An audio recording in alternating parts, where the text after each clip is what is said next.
Bismillahirrahmanirrahim. Assalamualaikum warahmatullahi wabarakatuh. Bertemu lagi bersama saya Jenong Legok. Oke teman-teman, jadi kali ini saya sedang berada di Pluit Penjaringan, Jakarta Utara. Tepatnya saya sedang berada di ibu kota Jakarta. Anjir, siamanya Jakarta ya tangkal cau.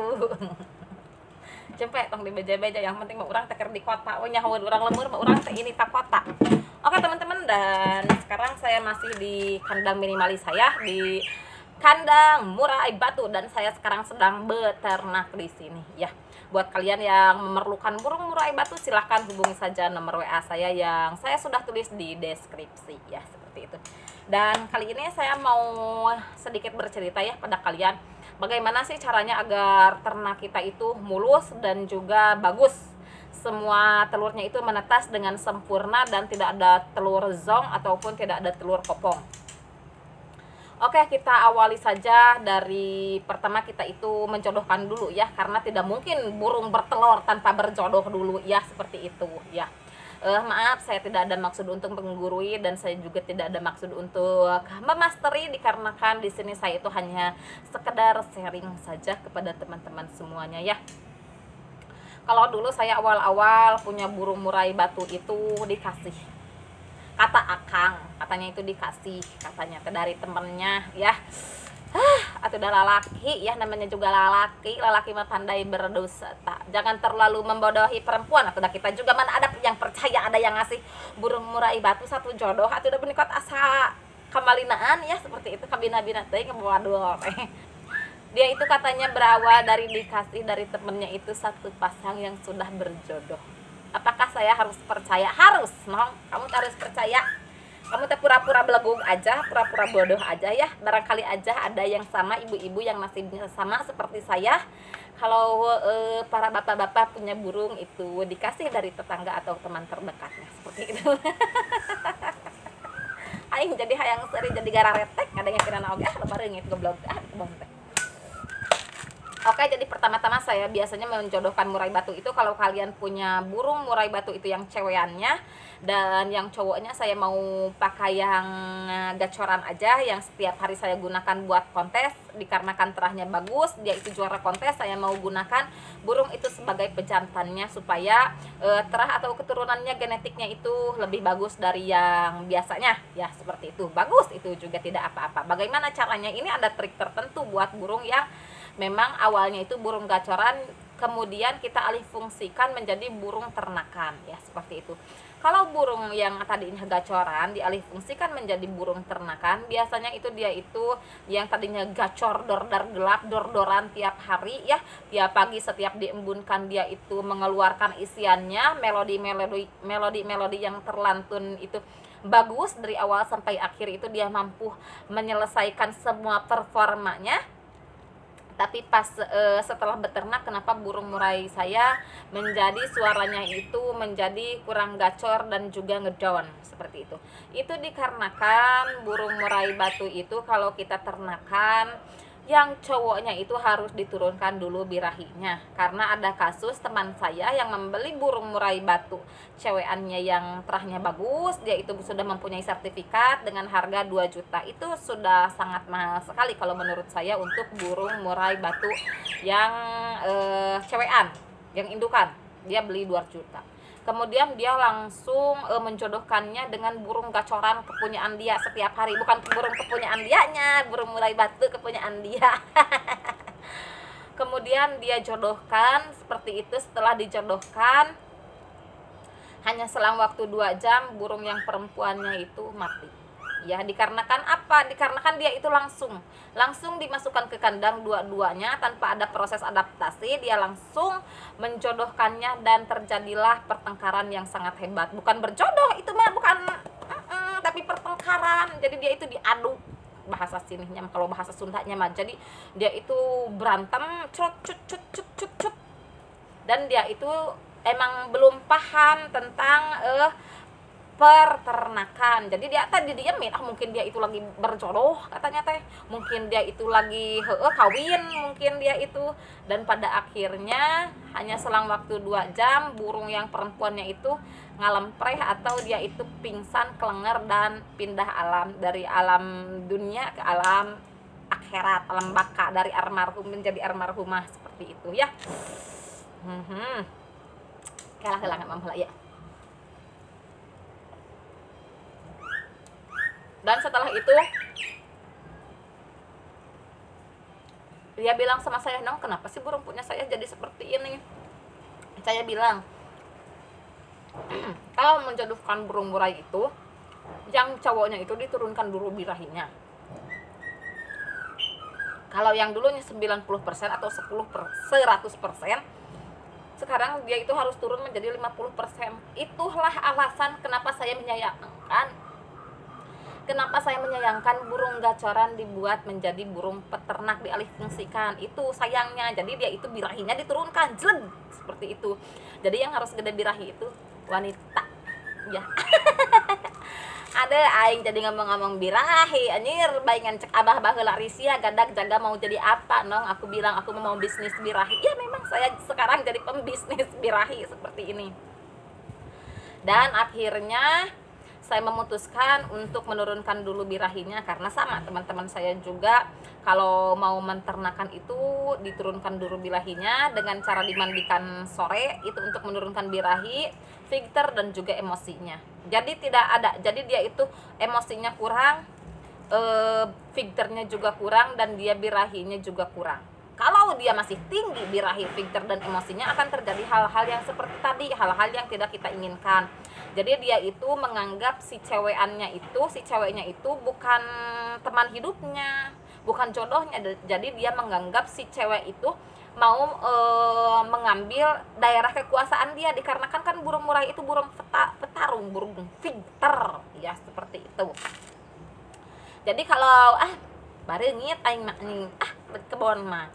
Jadi kalau kita mau menurunkan birahi, emosi dan juga filternya, otomatis si gacorannya itu, si suaranya itu tidak selantang dan juga tidak segacor, tidak sekicau waktu dia sedang tinggi birahi, tinggi emosi dan juga tinggi filter ya, seperti itu. Jadi buat kalian yang ingin menjodohkan, saya sarankan mandikan dulu sorenya untuk jantanannya. Setelah jantanannya dimandikan sore, dia itu dijemur. Besoknya kalian jemur dari jam 9 sampai jam 2 siang, boleh lah. Barengit dari jam 9 siang sampai jam 2 sore boleh sampai jam 3 juga boleh, tapi jangan sampai ke kehujanan, apalagi sekarang kan musim hujan ya. Kalau musim hujan saya biasanya menjemur sekitar 2 harian lah, supaya lemak-lemak yang ada di dalam tubuh dia itu meluruh ya, jadi menjadi energi lemaknya itu, jadi tidak kalau anting lemak. Kalau ya manusia juga yang mandul, banyak yang mandul, yang gendut ya, yang kebanyakan lemak biasanya. Jadi lemaknya itu harus diturunkan seperti itu ya. Minum dulu dikarenakan saya terlalu gacor. Bagaimana untuk pakannya? Pakannya usahakan buat burung jantanannya jangan terlalu banyak dikasih cacing, jangan terlalu banyak dikasih kroto. Cacing dan kroto yang buat jantanannya kalian kasih aja ke yang ceweknya, supaya ceweknya itu menaikkan birahi, filter dan juga bukan filternya ya, cewek itu menaikkan birahinya. Karena yang dibutuhkan saat beternak itu birahi. Ya anjir, birahi. Bisnis birahi ngisinkeun.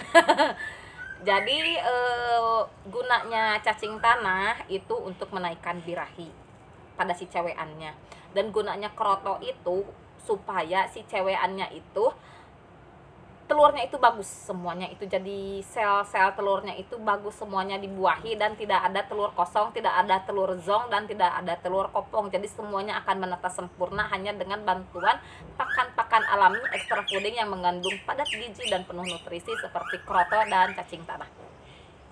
Kalau biasanya di saya itu pakan-pakan alami itu gratis semuanya, dikarenakan saya bisa mengambil dari kebun karet untuk kroto, dan untuk cacing tanah kalian bisa menggali-gali di bawah pohon pisang.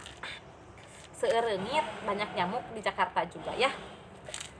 Dan untuk pemberian cacing dan kroto kamu kasih berapa hari sekali. Untuk khusus untuk yang ternakan, biasanya seminggu sebelum diternak saya udah cor dia. Saya udah kasih untuk cacing tanah dan untuk kroto itu seminggu 4 kali untuk yang cewekannya, dikarenakan kan kita mau menaikkan birahi. Setelah dia kawin dan bertelur juga, setelah telur 2 baru saya hentikan untuk pemberian kroto. Ya. Kalau untuk pemberian cacing, pas dia kawin juga saya sudah menghentikan pemberian cacing. Untuk extra fooding yang lain seperti jangkrik, ulat hongkong, saya kasih ulat hongkong. Katanya ada yang menyebutkan ulat hongkong itu bisa menimbulkan kebutaan dan juga kelumpuhan. Kalau menurut saya, kalau masih di dalam batas kewajaran ya, tidak ada yang tidak sampai ada yang sampaikan kalumpuh ataupun rabun begitu, tidak ada. Kalau burung saya mah setiap hari dikasih untuk si jangkrik dan juga untuk si ulat hongkong, tapi dengan takaran ya. Kalau untuk yang biasa untuk ternakan, saya kasih ulat hongkongnya itu 10 setiap hari saya kasih 10, dan alhamdulillah sampai saat ini burung-burung saya itu jag-jaguar ringkas dan sehat walafiat seperti itu. Dan untuk jangkrik saya kasih dia itu 10 juga, jangkrik 10, ulat hongkong 10, dikarenakan kan kalau dia sedang kawin dan dia itu persiapan untuk persiapan untuk bertelur, dia itu memerlukan banyak sekali nutrisi dan juga gizi. Jadi saya full untuk pakan saya kasih, dikarenakan dia itu sama sekali tidak mau makan pur sepertinya. Dan di saya juga ada pur mas setiap hari juga, aduh ngeletakan sih ya, iya banyak regit, setiap hari juga banyak pur di saya. Tapi saya tidak melihat ada perubahan yang begitu signifikan di dalam pur, dikarenakan purnya tetap aja segitu-segitu aja, berbeda dengan pakan extra fooding seperti jangkrik dan juga kroto dan juga ulat hongkong, semuanya saya kasih. Tapi khusus untuk kroto dan cacing tanah, saya kasihnya itu hanya untuk ceweannya saja, dikarenakan kalau cowoknya dikasih juga bisa menimbulkan dia itu naik birahi, dan itu sangat tidak bagus untuk beternak seperti itu. Jadi sekali lagi saya tekankan buat kalian yang ingin berternak, kalian kasih pakan-pakan yang padat gizi, penuh nutrisi seperti cacing tanah untuk menaikkan birahi dan juga kroto. Itu yang 2 itu saya kasihnya itu buat yang ceweannya, buat yang indukannya, dan buat yang pejantannya saya hanya memberi jangkrik dan ulat hongkong saja. Apakah ceweannya juga dikasih jangkrik sama ulat hongkong? Tentu saja yang ceweannya juga saya kasih jangkrik dan ulat hongkong. Dan tapi ada tambahannya, dikarenakan yang cewek itu memiliki sel telur, jadi dia itu saya kasih kroto dan juga cacing tanah barengit. Jadi untuk menghindari telur kopong atau telur zong seperti itu, buat kalian yang ingin berternak, mulailah dari sekarang karena bisnis murai batu itu sangat menjanjikan. Dan untuk harga burung murai batu itu tidak ada standar nasionalnya. Jadi kalian bisa bebas menjual burung murai batu kalian sesuka hati kalian, asal kalian bertemu dengan orang-orang yang tepat dan bertemu dengan orang-orang yang sangat cocok melihat burung murai kalian, baik itu burung trotol, pastol, ataupun burung gacoran yang sudah kalian pelihara selama bertahun-tahun. Tapi ingat, buat kalian yang suka kontes, kemarin ada teman saya yang udah deal, dia itu mau beli burung murainya itu seharga 5 juta rupiah, sudah deal, uang sudah di tangan, tapi yang punya ingin mendengarkan dulu kicauan dari si burung murai tersebut, dikarenakan burung murai itu sudah mapan, sudah matang umur, dia itu mau dipakai kontes. Setelah dia itu gacor, terdengar suara burung kutilang. Alhasil duit 5 juta yang ada di tangan itu dirampas kembali dan tidak jadi dibeli, hanya karena ada suara burung kutilang berbunyi. Ya seperti itu. Oke, segitu dulu konten dari saya untuk hari ini.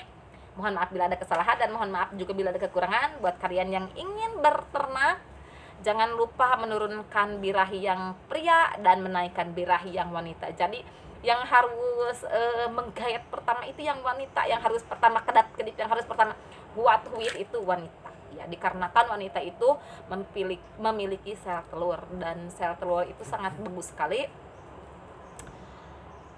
Dan sel ayo orang proyek melong.